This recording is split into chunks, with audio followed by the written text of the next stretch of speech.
sudah menuduh ijazah itu ijazah palsu, sudah merendahkan saya serendah-rendahnya, sudah menghina saya sehina-hinanya. Saya merasa terhina. Loh, Anda justru ditanya supaya tidak terhina, jawab ketika Anda masih memegang kekuasaan. Kalau dia sebutin dari dulu, ya udah kan selesai kan. Memang gayanya Pak Jokowi, gayanya senang playing victim, seolah-olah dijolimi kan, seolah-olah dia dijolimi, playing victim, seolah-olah dijolimi. Soal playing victim ya, kalau playing victim itu pelaku, dia pura-pura jadi korban, kira-kira seperti itu. Kalau menurut saya, ini bukan sebuah kebetulan semata-mata, ini by design. Tapi persoalannya untuk siapa desain ini?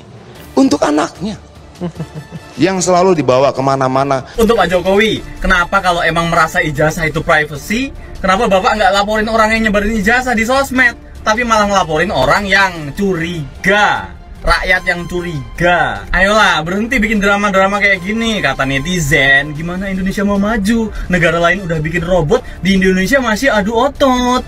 Stop drama-drama kayak gini, pusing. Jokowi selalu mangkir, sen kanan belok kiri, sen kiri belok kanan. Inilah pemimpin yang dulunya pernah memimpin Indonesia seberapa 10 tahun, kacau balau, hutang di menumpuk segala macam. Ya, sudah ditunggu di PN Surakarta malah mangkir, kemarin ke Patikan, ini lagi mangkir ke Polda. Parah ya orang ini, bah. Ya, mantan presiden tidak tunduk taat pada hukum.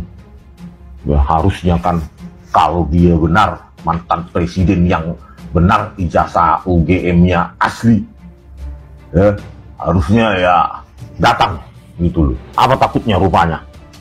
Ya kalau ijazahnya palsu, ya wajar ya. Dari pemakzulan Mas Gibran itu tanggapannya seperti apa? Semua orang sudah tahu bahwa Pak Presiden Prabowo Subianto dan Wapres Gibran Raka Buming Raka sudah mendapatkan mandat dari rakyat lewat pemilihan umum. Jadi yang dinilai menyalahi konstitusi, Pak? Mas Gibran dinilai menyalahi konstitusi oleh para pihak. Ya itu semuanya kan sudah berproses semua. Ya, sesuai konstitusi aja. Dilihat di konstitusi kita sudah jelas dan gamblang. Nah, Jokowi langgar itu. Kenapa? Ya karena ambisi kekuasaan. Karena keinginan untuk mengendalikan institusi itu. Harus kita hormati bahwa purnawirawan itu mengucapkan sesuatu karena mereka mampu membaca alam bawah sadar dari masyarakat kita yang tidak menginginkan ada kebohongan dan yang menuntut kejujuran dari Presiden Jokowi dalam proses memerintahkan Ketua Mahkamah Konstitusi dalam hubungan nepotisme untuk meloloskan Gibran. Jadi semua hal itu ada di dalam benak publik, diucapkan secara distintif dan clear oleh para purnawirawan, lalu jadi heboh. Ini masalah konstitusi, ini masalah bangsa, ini masalah rakyat. Yang jelas kita bertahan untuk menjaga konstitusi. Menjaga konstitusi adalah menjaga republik ini. Menjaga konstitusi adalah menjaga bangsa dan rakyat kita. Masalah kita adalah proses di Mahkamah Konstitusi. Oke, rubahlah undang-undang untuk rakyat. Rubahlah undang-undang untuk bangsa ini. Rubahlah undang-undang untuk negara. Rubahlah untuk undang-undang untuk kebaikan bersama, tidak untuk satu orang anaknya. Kita melihat ada proses yang tidak fair di sini dan pegang satu hal, keadilan akan mencari jalannya sendiri. Lalu sekarang mau merasa dirinya paling hebat gitu? Kita buka sejarahnya, tidak bisa, tidak bisa. Dan percayalah, sekali lagi saya katakan, keadilan akan mencari jalannya sendiri. Ya nanti dibuktikan lewat proses hukum. Nanti akan kita lihat di proses di pengadilan seperti apa.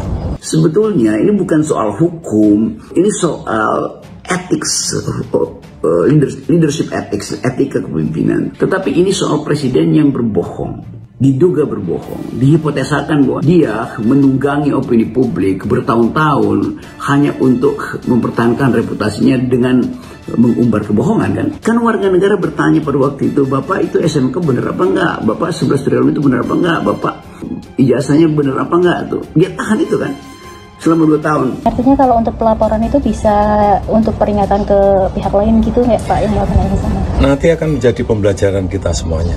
Biarlah rakyat belajar dalam proses ini. Artinya Jokowi sedang memberikan harga buat dirinya. Jokowi sudah membuat harganya segitu. Harga dia jadi segitu gitu loh. Harganya tadi sangat mahal, sangat tinggi, sangat keren, segala macam. Dia rendahkannya sendiri. Sadar nggak Pak Jokowi, kamu tuh membuat hargamu tuh menjadi seperti itu.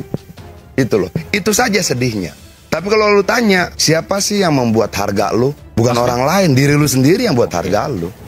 Harga buat dirinya seperti apa sebagai mantan presiden? Emang nggak ada urusan lain tentang bangsa ini yang lebih besar? Ada dong. Banyak dong, kemiskinan, stunting.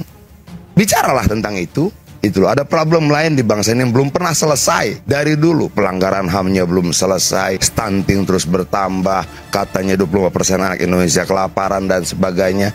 Itu gimana? Itu loh. Ayo kita bicara soal itu yuk. Kan level lo sudah nasional nih, sudah mimpin negara nih, gitu loh. Oke. Aduh, ampun. Sebagai warga negara, kayaknya gimana ya punya mantan presiden seperti ini gitu loh. Memangnya tidak ada persoalan-persoalan besar yang harusnya menjadi perhatian lebih besar buat mantan kepala negara. Itu loh. Urus persoalan lain, kemanusiaan, kekerasan, pelanggaran HAM dan sebagainya. Harapan saya begitu gitu loh. Ya, tapi kan saya sebagaimana layaknya warga negara yang lain cuma bisa berhenti berharap toh. Faktanya kan tidak seperti itu.